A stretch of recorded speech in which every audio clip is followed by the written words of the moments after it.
Ladies and gentlemen, I'm so excited to present our presenters. But before I go any further, let me paint a picture of how this night came together. It was spring 2001, and it was admit weekend at Stanford. Tressiter Memorial Union, second floor, there was a Black Community Services Center party. And in come the Cole brothers of the Alpha Phi Alpha fraternity, led most notably by one of our guests for tonight, Tunde Sobomehin. It was pure pandemonium. Nelly played loud on the speakers, and I instantly knew that this was the place for me. Not only was I convinced that Stanford would intellectually be satisfying, but I knew it would be a place that socially I could call home. And for those of you that know him, amongst his many accolades, like being the CEO of Street Code Academy and an alum of the Cardinal basketball program, I must say that one of Tunde's greatest gifts is having the ability to make you feel at home. And he certainly did that for me. Now let's fast forward about 17 years. As my friendship and professional connections with Tunde grew, I'd eventually find myself at a meeting at the Stanford D.school. And what I once thought was a chance bumping into someone, it ended up becoming a much stronger connection. And that is from the other gentleman who's going to be featured tonight. When I first saw Sam, I said, man, Stanford professors usually don't dress this nice, this saucy, this swaggy. Well, little did I know I had ran into one of the directors of the K-12 lab at the Stanford D.school. And in admiration of his attire and his ability to be approachable, I became captivated by his thought process. And I knew then that this is someone that Tunde had to meet. Fast forward, that connection became a course and an amazing curriculum of which will be the basis for tonight's discussion. So ladies and gentlemen, I'd like to present to you the authors of Creative Hustle, Sam Seidel and Tunde Sobomehin. Man, Frederick Alexander, what a treat. This is a gift, man, to all my Stanford family. How are you? As he mentioned, he not only got to introduce us on this pod and on this training, but he also got to introduce us in real life. And so it is an honor to be able to share with you today a little bit of what was a fruit of that introduction called Creative Hustle. So for today, we're excited because not only do we get to, share a piece of the creative hustle that we believe is so important for the world to know right now, but we also get to share stories from people that we know and love, and we get to share our intention. And this is something that's deeper, that drives us. Why would we come together and want to produce a book? And so one of the things that we've done before every book writing session that we did, before every workshop that we do, and what I want to invite you to join us in on, is to set that intention, to set a collective intention before we even start, to ground us on what an honor it is to be connected by Frederick Alexander, what an honor it is to be able to have a stage like this. And so I'll do this from just my tradition of prayer. I'm gonna bow my head and ask that you just join in and set intention for tonight before we begin. So I'm grateful for this opportunity. What a joy it is to be amongst friends and to be amongst brothers, to be amongst family in the broader Stanford community. And so I just pray right now that as we jump into this session, that it will be inspiring, that it'll be fruitful, that'll be time well spent, and then we'll walk away just more excited for the future ahead, especially in this day and time when there's pain, when there's mistrust, when there's hurt, where there's grief. I just pray that this would be a moment where we could be inspired to build something new, to build something fresh, and to let each of our lights shine as bright as they need to be. I pray all this and just excited for this moment. Amen. All right, so there is something that we believe at Creative Hustle, and Sam and I got together because we both shared a passion for bridging worlds that had numerous opportunity offered to them.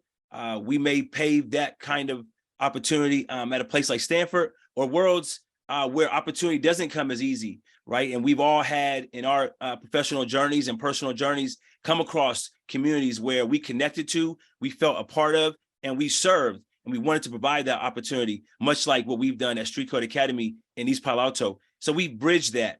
But one thing that we found in common amongst those communities was that we found people in all of those spaces that were able to navigate a path that was extremely unique and powerful for them to make change in the world.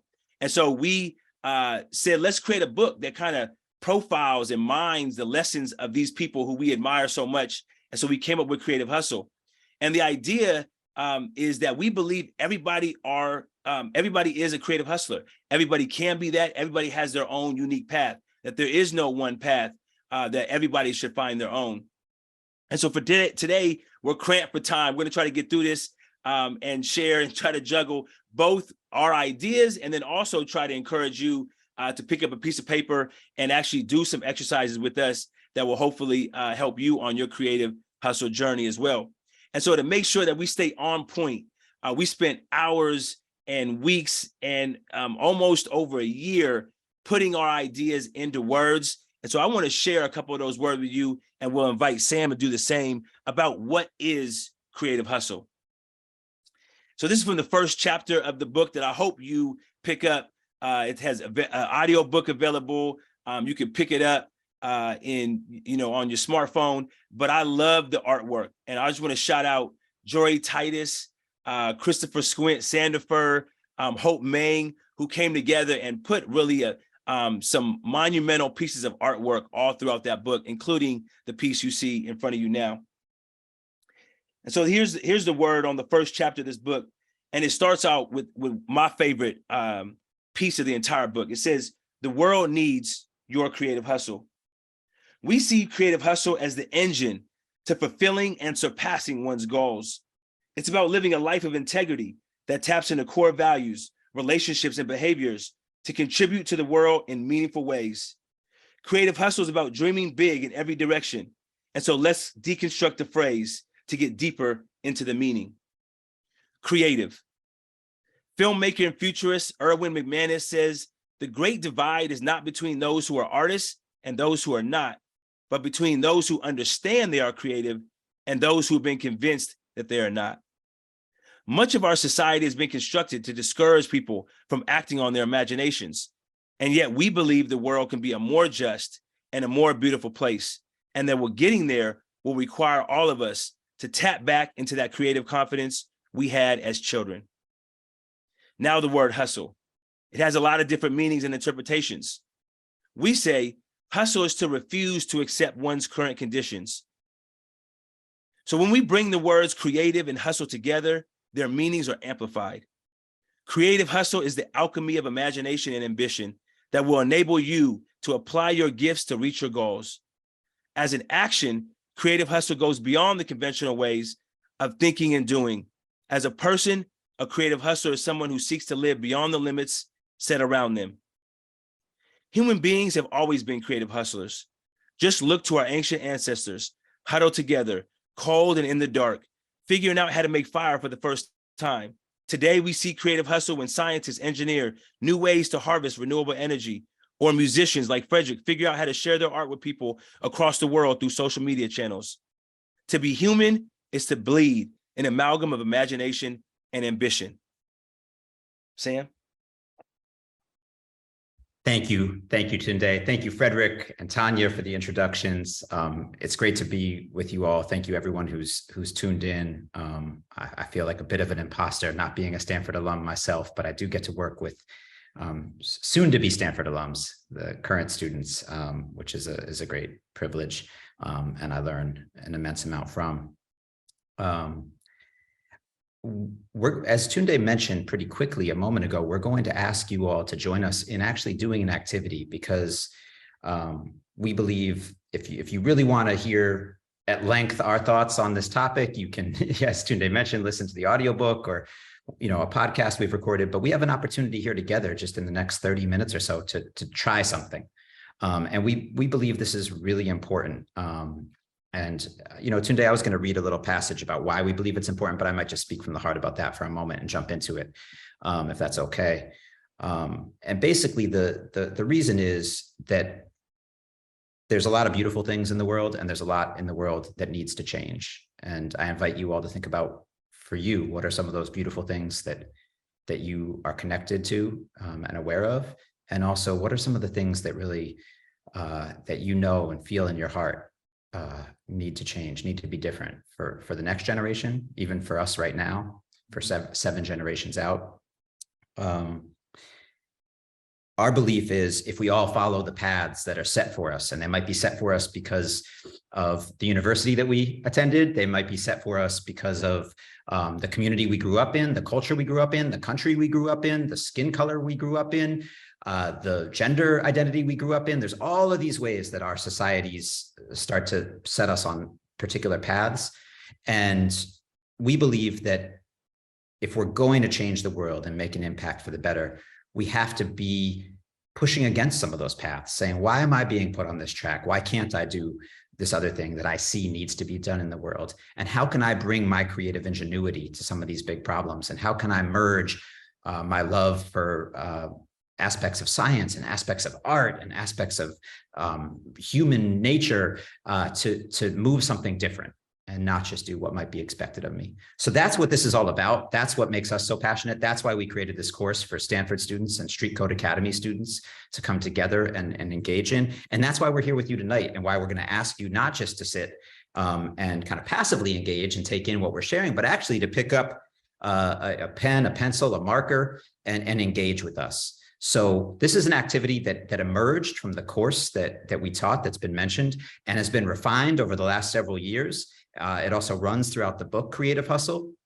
I see our friends from the alumni the Stanford Alumni Association have already dropped a link in the chat if you want to download your own version. But we purposely made this an activity where you don't need to download a fancy D.school designed worksheet. You can make this wherever you are with whatever you've got. So we encourage you to grab a piece of paper or a napkin or a tablet, whatever you've got to work on, and create this with us. And so I'm going to ask Tunde to go to the next slide, where we actually have a step-by-step explanation of how to create what we call a gifts to goals canvas. And what we're going to do over this next 20 minutes or so together is a very quick and scrappy version of an activity that we've now done dozens of times with groups of Stanford students, groups of corporate executives, groups in public libraries, groups in K-12 schools, and we're going to invite you to join us in doing a very sped up version of it, but enough to give you a taste of what this activity is, and then we can talk a bit about why we feel it's so important. So you see some 4 steps on the screen. This is the moment. A little bit of music is playing. I don't think we gave a proper shout out, but Frederick Alexander, our host, is also the composer of all the music that we're sharing tonight. So please go ahead and just try to create your own version of this Gifts to Goals canvas in this moment that we have together.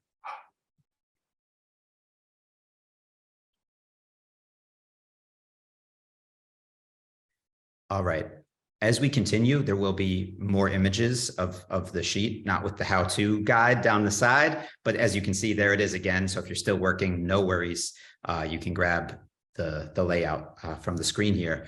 I'm just going to jump into what everyone has told me is the hardest part of this exercise, which is to talk about our own gifts. And I feel like I've been conditioned not to talk about what I'm good at. And so it takes work for me to do that. And we've figured out a few hacks in to thinking about what we bring to the world. And so one direct way to ask is, what are you most proud of about yourself? And this is, we're not going to make you hold this up on screen, so you can just pour your whatever comes first to your mind and your heart, just pour it onto the paper. But the hack way in for me that always helps is, what do people compliment you for? So maybe I'm not prepared to say that I'm a good writer, but a lot of people tell me that. So I can write that down even if I don't always know it or feel it. So Tunde, if you'd play another Frederick Alexander song, we're going to take about a minute on each of these, let the music play out, write down what you can, we're going to move on, but you'll still have the template and you can come back to it.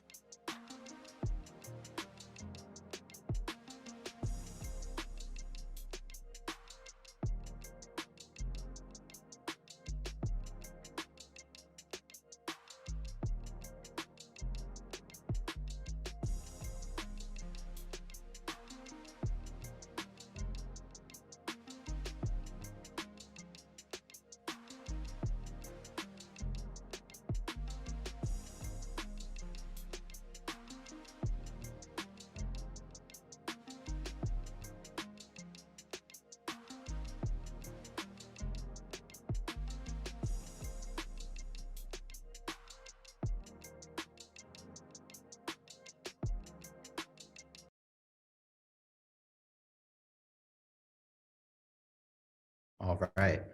Feel free to finish up whatever you're jotting down.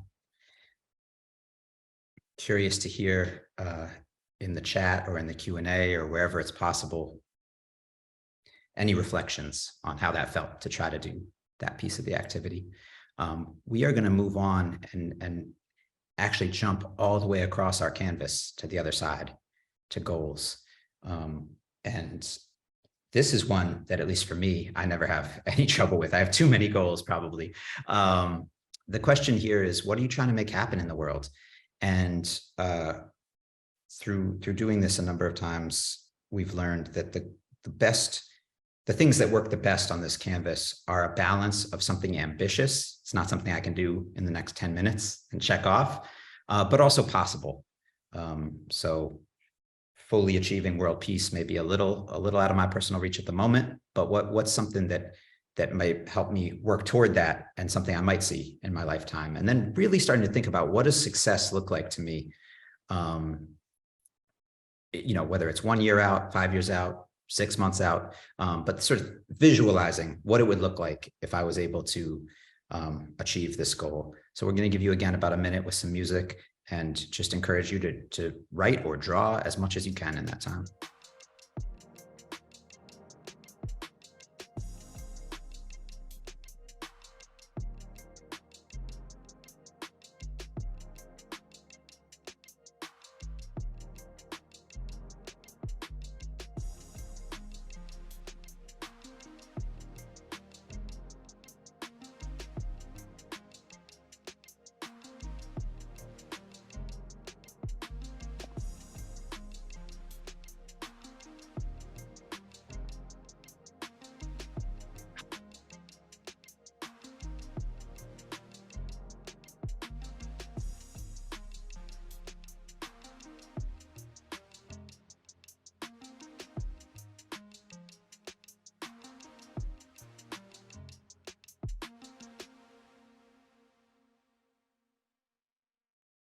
All right, again, finish jotting or sketching. Just want to acknowledge and appreciate, I hope I'm pronouncing your name right, Marielle, for sharing a reflection on the gifts. And wanted to say, I'm not sure everyone saw it. So the reflection was that it's difficult to define specificity, and that it can feel like broad and general. And I want to highly encourage, for folks who are finding value in this activity, once we've finished, this is a great one. All of them are great ones to discuss with friends, family, colleagues. Particularly the gifts is a great one to dig into with folks who you trust, and ask them to help you zero in. And I think that can be a very beneficial activity. So I just want to quickly offer that and appreciate you for sharing your reflection. And with that, I will pass it to Tunde to share some inspiration from within the book, and also help take us down the middle of our canvas. No, thank you, Sam, for doing that. And thank you for sharing in the chat. So one of the things that we want you to do, speaking of specificity, is to choose one of those goals for today. And as Sam mentioned, we're now going to reference, what we found so effective in the first class, right? We did this class, brought together street code students, brought together Stanford students, wanted to explore this idea of creative hustle and creating our own path. And what we did in that first class, we found to be very effective. Let's look at some of the best creative hustlers, people who have created their own paths so effectively, and let's mine some of the lessons learned from each of those. And what we found, most importantly, was a couple of things. One, it was going to be difficult, right, to move from gifts to goals. That's going to be a challenge. Not everyone's going to do it. And so what makes them stand out? What's able, they're going to need something that allows them to navigate that kind of distant path. And the second thing was, there's going to be some challenges. It was going to be very difficult. It was not going to be easy. And what we found was the fundamental piece to every creative hustler was they're going to have a set of principles that are going to help them navigate some of that challenge.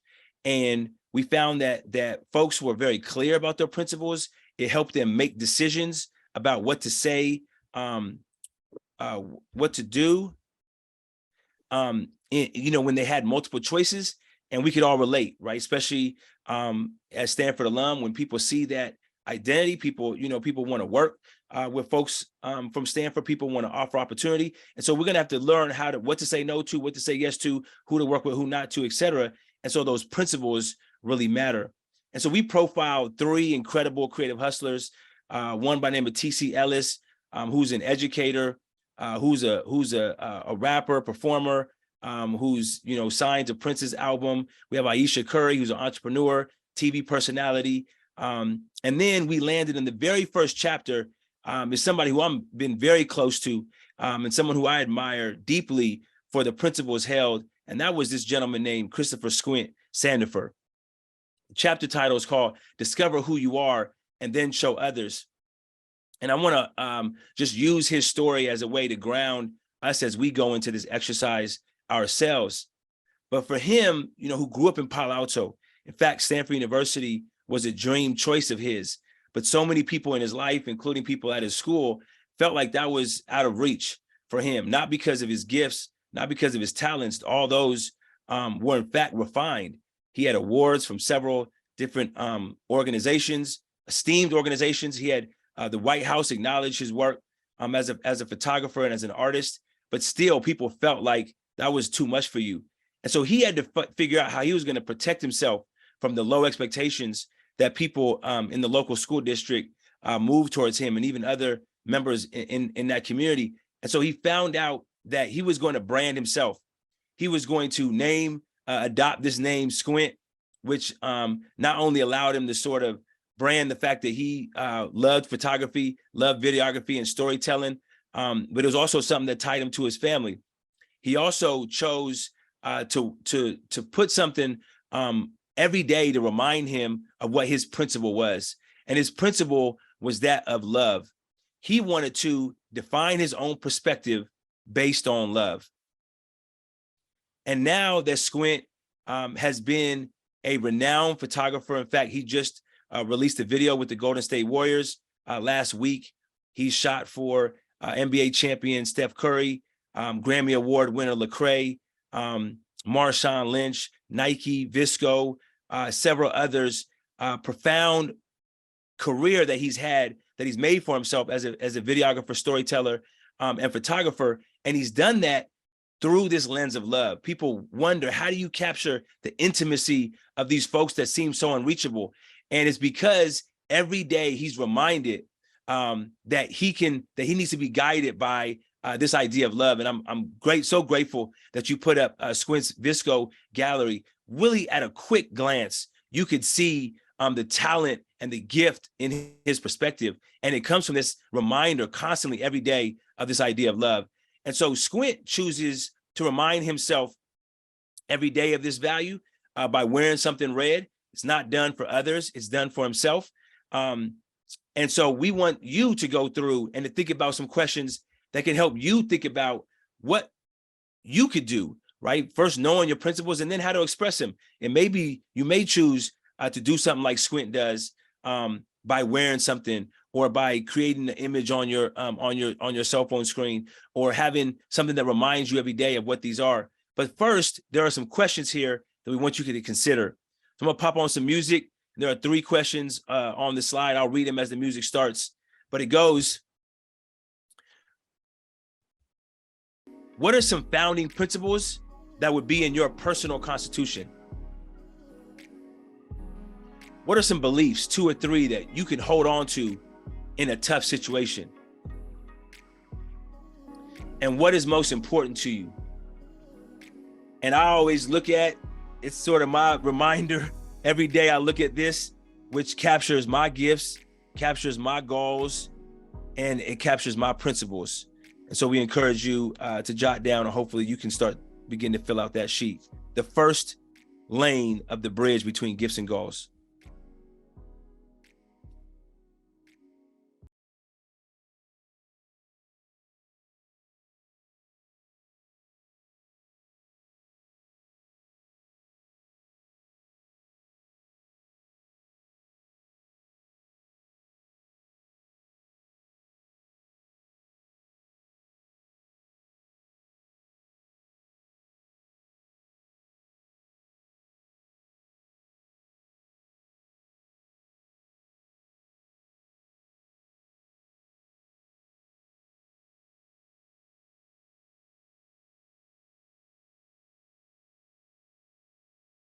All right.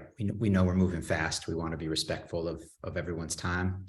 And so feel free to screenshot, and I know we'll be sharing out the presentation as well. So don't worry if you didn't get all the prompts. And I should mention too that there's a lot more prompts in the book, and I've seen at least one question around naming our goals that came up in the Q&A. We can talk about that some at the end, because we do have more kind of guidance and prompts in the book that we can pull from on some of these. Thank you. I see someone sharing your principles, and that's beautiful. Feel free to jump in the chat and share your responses. No obligation to do that, but if you're so moved, please feel free to do that. The center lane of our bridge between our gifts and our goals is people. We really believe that none of this is possible without our community, without working together. And there's important work we do on our own, absolutely, and we need each other. So this is a really important part, and it's at the heart of the book for us. It's right in the middle. We want to shout out another Stanford alum, Jidena, who you see in the upper left of the screen, brilliant recording artist, who we're proud to feature in the book. And I just had an incredible time getting to know him. And a part of what we do in the book is just try to share the people who have inspired us. And one of the things Tunde and I first connected on was just how lucky we feel to know some of the people we know. Some of that has to do with being affiliated with this university. Some of that just has to do with the paths our lives have brought us on, that we know these incredible inspirations. Sarai Espinosa Salamanca is someone that Tunde introduced me to, community organizer, you see on the right there, an incredible person to learn more about, and just someone I'm honored to get to know. I want to share a little more with you about someone I've known for a long time at the center of the screen here, and that's Bryant Terry.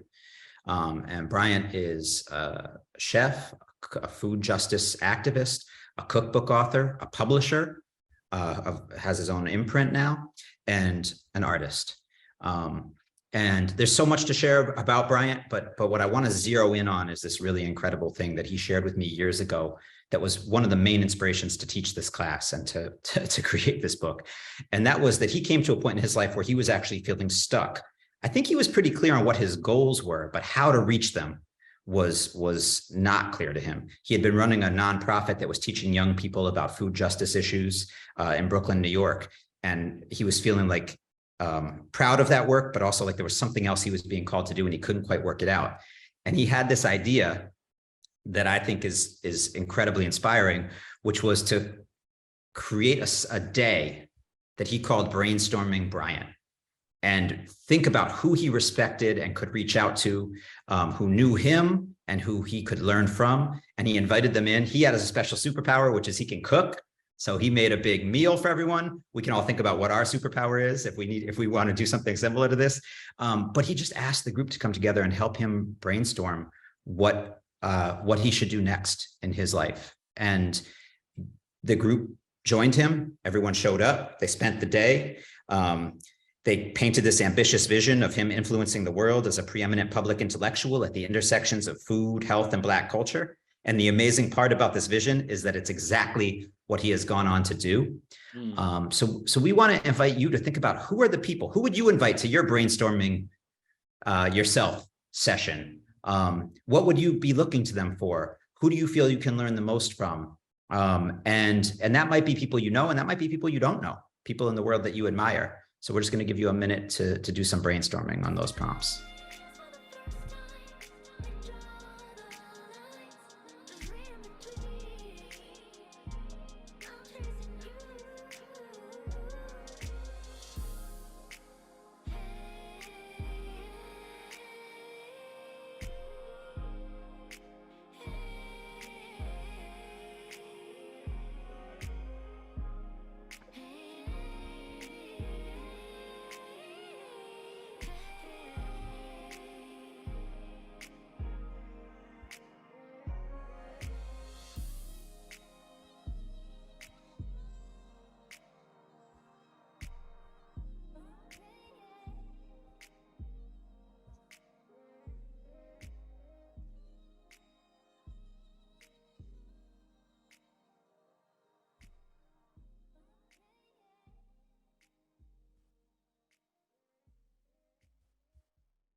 All right. So we're rolling. I love the chat. Let's keep it going. Shout out to Brian Terry's, the website, the recipes, the books. I got them on my bookshelf behind me.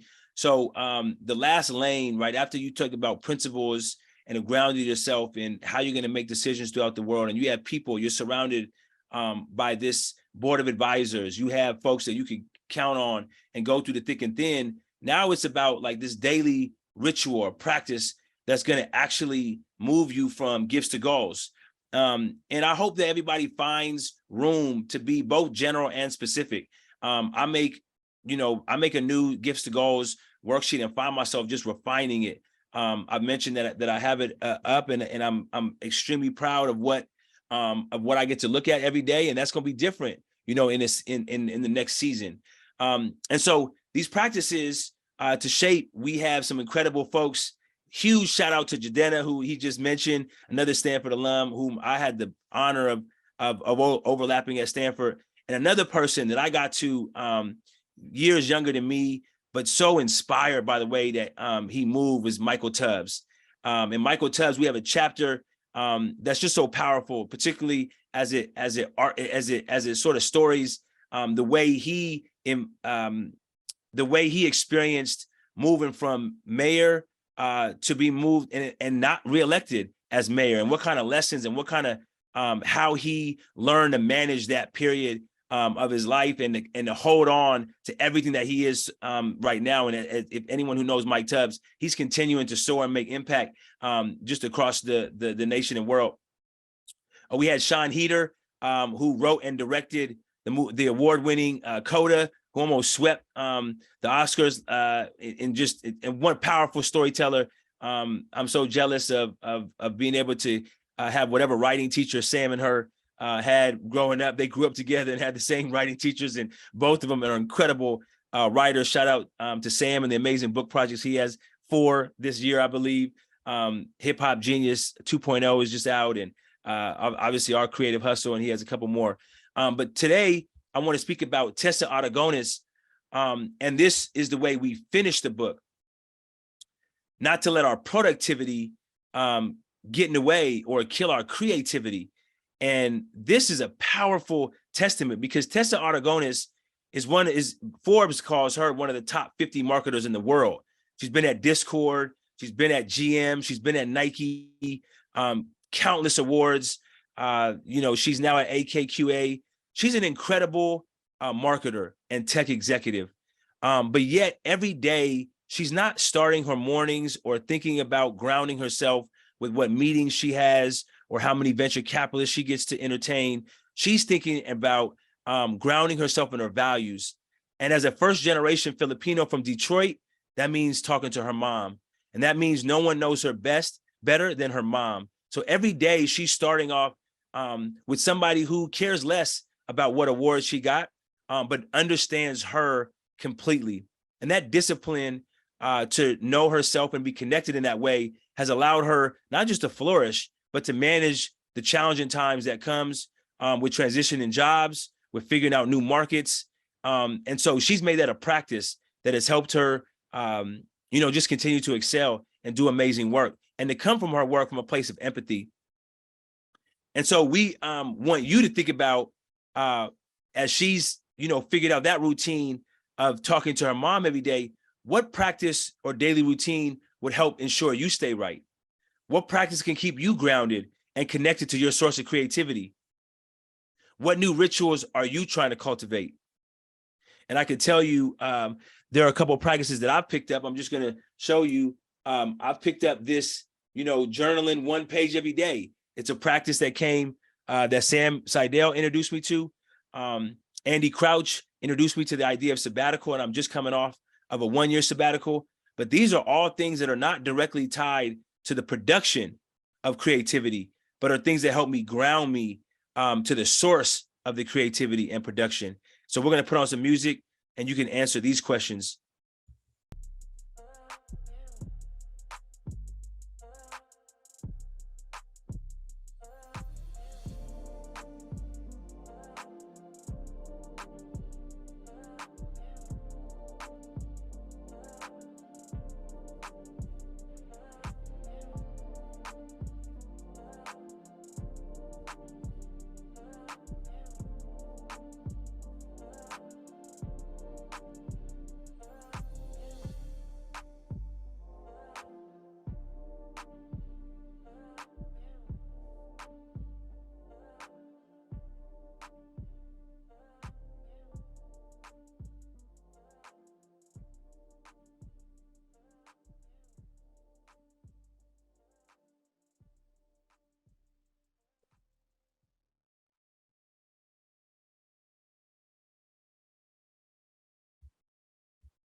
All right.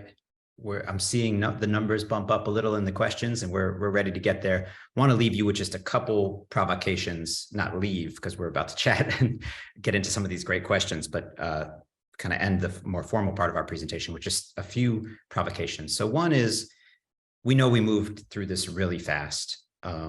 Consider just setting a time right now, like actually hopping on your computer, or which we know you have in front of you, or your phone or your paper calendar, just to put in a time to come back to this and both look at what you just created, finish it out, maybe start a new one, and anything like that. The next is to consider putting this up by your desk. You saw Tunde pull his down from his workspace. Or your bed. This was a photograph a student sent us after the very first Creative Hustle course we taught that was meaningful to us to see. Wow, months later, she's emailing us this picture of this up in her room. And then finally, think about when you're going to come back and create another Gifts to Goals worksheet. Not because Tunde and Sam hopped on a Stanford alumni Zoom and asked you to, but because it could be useful in your life, in your practice. So those are just a couple provocations we wanted to float. And from there, I think we're going to invite you to continue to be in touch with us. We'll talk for about 20 minutes right now. Excited to dive into the questions you all have shared. And also want to let you know we're here. Like, this is our work. We continue to be deeply engaged, inspired by the questions, by the principles, people, practice, ideas that folks share with us. And so as you have ideas, as you stumble trying to create one of these sheets and have a question, as you share it with others in your life, please feel free to hit us up through our website or through social media, whatever means, but please continue to engage with us. We really are fed and gain energy and insight from these interactions. So just want to really express that before we jump into your great questions. Thanks, y'all. Sam, Tunde, amazing job. Thank you so much for providing this curriculum that really is just the tip of the iceberg when it comes to dealing with the introspective work that's needed to become that creative hustler. A ton of exciting questions in the chat, so I'm just gonna go ahead and throw them out and put you guys on the fire. So let me know if you're ready. All right. Okay, we have an anonymous attendee that asks, what if you feel like you don't have a concrete goal to reach towards? How can we work to develop that? I mean, I'm reflective of both the people that we profile in the book and also my own journey. And I think that we talk so much about community, and so we talk so much about what people can do is the center lane in there. But I think, we become inspired by other people's goals, right? Sometimes, what Sam has mentioned in the first part really stuck with me and resonates with me, because there's expectations people have on us. And we adopt those sometimes knowingly or unknowingly, right? These are the tracks that we talked about, whether it be the income or the neighborhood we grew up in or the school we attend or how much money is in our parents' bank account when we were born. I mean, all those things sort of may or may not impact the way we see what's possible for ourselves. But then when we begin to expose ourselves, and one of the reasons why we grounded this in just telling compelling stories is because we can be inspired by what other folks are doing, and that could spark something in us. And, the more that, Sam mentioned about doing these often, and I have about 4 or 5 of these, right, that I just, have at arm's length, but because I'm constantly doing them, and my goals evolve. And my understanding of what my goals are evolve, right? I didn't know that I wanted to exercise this gift of compassion in this particular way, right? So they continue to evolve. So we made it scrappy.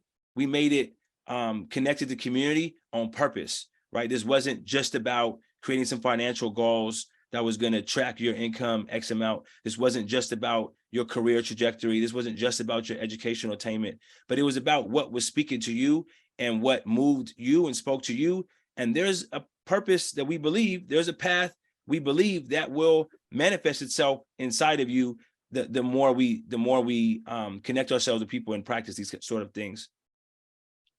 Can I add one build on that? You said almost exactly where I would have started Tunde. Just this incredible moment for us when we were working on the book, and like there was various editors who helped us immensely. And one of them was the copy editor of the book. And mostly she was chiming in, telling us where a colon should be a semicolon and that kind of thing. But she also left this comment that was telling us about how she went to a workshop in 1994 where she was asked to write down some of her personal goals. And she wrote down, I want integration, variety, and autonomy, and kept that on her wall for a decade. And she said it was a great touchstone and later gratification to see how I'd manifested it. Your goal might be something very specific. It might be something like integration and variety, like she shared with us. So I wanted to share that story because it helped me understand what we were inviting. And so many of the creative hustlers we interviewed, and we should shout out that we interviewed many folks who we didn't get to profile in the book, told us the same thing, which was that the act of writing these things down was powerful. Squint told us, I wrote down this list of like celebrities I admired who I wanted to photograph. And I recently found a list and I had photographed everyone on the list. Bryant told a very similar story. And so it just kept coming up. And that was a big lesson for me because I'm like the kind of person who doesn't want to jinx it. I don't want to really write down the real thing I want because I'm afraid if I put it down and then it doesn't happen, like I'll feel bad or something.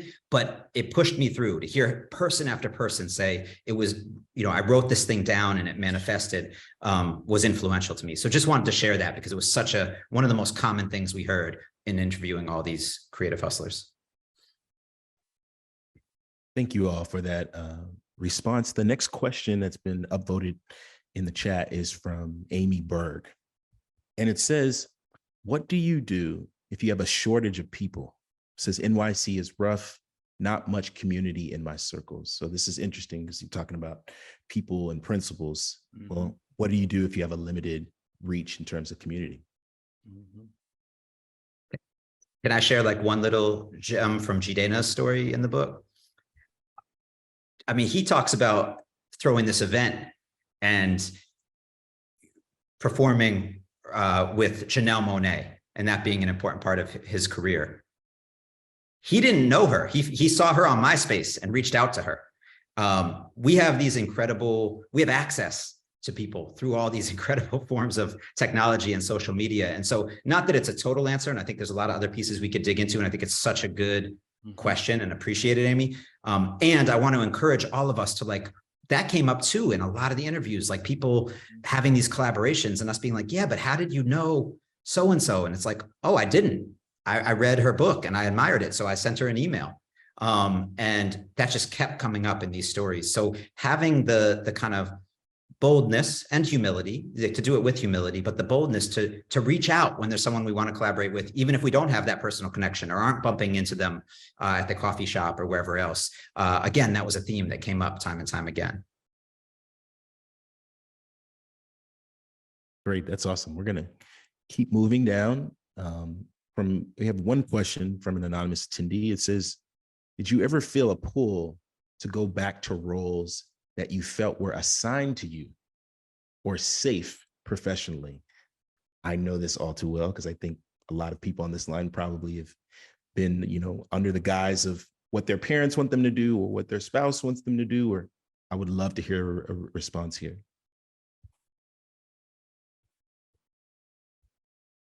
Sam, you have a thought?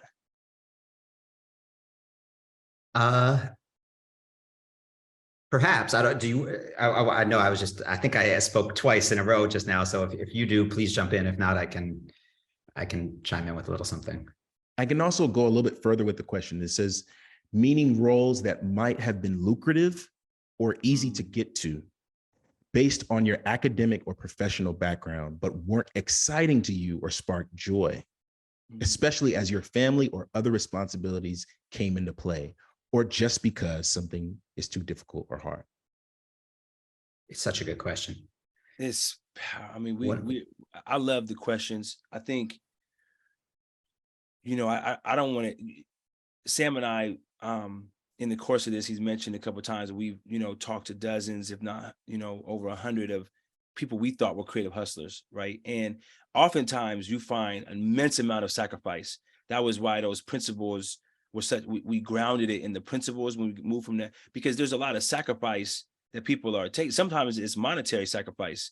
And, you know, when I think about what even when I referenced the story, and Frederick, you and I and Sam, we all know Squint very well, how many deals were told no. I think about Aisha Curry and that idea of her being inspired by Michelle Obama on that one piece about what do you say no to? And so it's tough to be able to reach, but we also found that, you know, the reason why we titled the book, not make, you know, work that makes money, but make work that matters, is because we did find that there was a surfacing of principles or of a bigger calling that drove these folks to be able to say no to different things, right? So for Aisha Curry, she talks about her roots being family. She talks about that grounding her so that there's things that may have pulled from her. It may have been more money, it may have been more, but I have to, it may be more comfort, but I desire to be those things. So I think, you know, and for me, I could speak 100% that I get trapped in that, not just every season or every year, but every day, right? Like, what do I say no to? I was just journaling this morning about the fact that I need to say no to things that I feel like will advance me in my career, but they're not tied to the core of what I want to be. And so I just think that practice of kind of, you know, reminding ourselves, where do we want to go? What is our calling? You know, will allow us to not be distracted or not be off, you know, taken off track. So I appreciate the question. Yeah, one of the just like we started this session with Tunde setting some intentions for us and our time together, we start the book the same way. And one of the 3 intentions we lay out is, it is, and then in parentheses it says, not about making money, because we recognize that on the one hand, everything Tunde just said is true. And on the other hand, we need to support ourselves and our families. And we have very different, you know, across all of us, financial realities. And there may just be different times in our life where we have to make different choices. We're not standing here being like, quit your day job and go, you know, start up this thing. Like, that might be right for you right now, or this may not be the moment, right? And so part of what we're trying to do and tell all these stories is see different paths. Some people, like Tessa, has done it through work largely in pretty large organizations and corporations, whereas some of the other folks that we profile have done it really outside those institutions. And we're definitely not here to try to bully anyone into a particular route, except to say we really believe if we're thinking about what we have to offer the world and what we're trying to move in the world, that we can help to answer that question in a more nuanced and sophisticated way for ourselves. Thank you all for that response. Question from Corey, and please forgive me if I mispronounce your name, your last name, Goolsby or Goolsby probably. How do you balance routines and frameworks with creativity, given that these things can limit creativity? These are like amazing questions. I know. I was just like, do we get these questions? I know you all get a recording. So I'm glad I don't have to answer. Questions are part of it. Exactly. No, I mean, I can only reiterate what we've tried to do. I think you're so right. You know, the trap there with building these constructs. I think what we, you know, and to the point of seeing so many of these folks and hearing from so many folks and hearing how we tried to move within that balance. And, you know, part of the reason why it's so open-ended, one of the reasons why it's so scrappy, one of the reasons why we want people to iterate is because we don't want it to trap any one of us into a particular lane. I mean, this is about expressing freedom, but then also having some kind of momentum, some kind of structure that can move us towards where we want to go. And I hope it helps. It has certainly helped me, and I'm figuring out sometimes I'm too broad, sometimes I'm too specific, sometimes I get trapped, sometimes I don't know where to start, right? So I learn myself and grow as I go. But I'm not a D.school professor. Sam, what you think? I mean, I'm tempted to jump in, but I also just saw a thing in the chat that we're not going to be able to get to all the questions. And I feel that hurts me. I also want to just say, this is like the teacher in me talking, like Tunde and I don't need to be the answerers of all of these questions. Like, we're happy to share as much as we possibly can. That's our goal. But if you're hearing these questions or seeing them and you have something to contribute and can do so through the chat, like, I encourage conversation to happen that way. I'm sure there's so much brilliance on this, 130 or so folks who are gathered. So I want to kind of like decenter us a bit and say, like, anyone should feel free to jump in and share insights if you have them. But with that, Frederick, maybe you can take us through a few more questions. They're so good. I have so much I want to say about that last one, but I just want to hear and get in as many as possible. No, absolutely. We have a question from Marina. Do you ever struggle with no longer wanting to do fun things, for example, art, because they are now work? If so, what do you do? If not, why not? I feel like that's one of those questions we got to bounce back to you, Frederick, as an artist and a working professional in a lot of different industries. But I just want to echo also Sam's point about, just we won already, right? And just sparking these kind of questions. I think the journey, I think the discussions, I think the thoughts, I think that's a big step. So I don't know if I have a great answer for that, but I just I want to double down on appreciating the depth of these thoughts and questions. Sam, do you have a response to that at all? I mean, so many. I was at Marina. I hope we have a chance to just, sit, I don't know, in the atrium of the D.school and build about this. And I'd love to hear where the question kind of comes from, because it sounds like, that's something maybe you felt. And I'm also curious, like, how you've worked your way through it. One thing for me is thinking about it almost with the metaphor or literally, like from the perspective of a recording artist. And it's like, you've got seasons where you're maybe in the studio, and you're in album mode, you're really cranking stuff out. And then you might have seasons where you go on tour and it's really about sharing some of the stuff you've done. And you may have seasons of quiet or seasons where you take on other endeavors, and that having some cycle like that can help, where you're not just always kind of trying to put yourself in one of those modes. Because I know for me, more, I guess, these days as a writer, if I'm just trying to make myself write all the time and I'm never out interacting with humans, that's hard. I run out of steam. I run out of things I want to say. I run out of confidence about how I want to say them. But also, if I'm out all the time sharing, I start to feel like I'm running on empty. Like, do I even know what I'm talking about anymore? And I got to get back. So it's this cycle of like having experiences and engagement in the world, processing them, reflecting and creating, going out and sharing that, which leads to more and new experiences, which leads to new things that I want to say. So I think trying to create some of those virtuous cycles is a part of it, but that I know that's only not even the tip of the iceberg. So thank you for raising it. It's something that I think anyone doing creative work has some version of a struggle with that question, whether it's that they're always just on fountain mode, just blasting stuff out, or it's really hard to get that started, or anywhere in between. Thank you for the question. And we're going to make this the last question of the night that was submitted by Susan DeClerc. It says, I was going to ask about refining the gifts to goals worksheet. So thanks for discussing this point, Olatunde. The question is, should we see this as a work in progress and revisit the areas if we do not reach defined goals or even change the goals? And I think you may have spoken to this already, Tunde, how you have several sheets and they're ever evolving. Yeah, I think the sheet has a long way to go, and I think that what Sam I think was attempting to do by crowdsourcing the brilliance that's on this call is to let all of us just be involved in that process, and we kickstarted this conversation, right, that we think is really important in this world right now, which is for all of us to decenter sort of the tracks that we are expected to move on and push on what is our individual goals, and have that be more conversations. What we saw consistently from everyone that has, from every group that we've worked on with this project, is that we don't have enough time to think about these big questions. What are our gifts? What are our goals? We don't get asked that enough. And so I think that just the exercise in itself helps in doing that, right? And today we asked you to circle one goal, and that kind of shaped the whole sheet, just one goal. But you could do a whole nother sheet on another goal.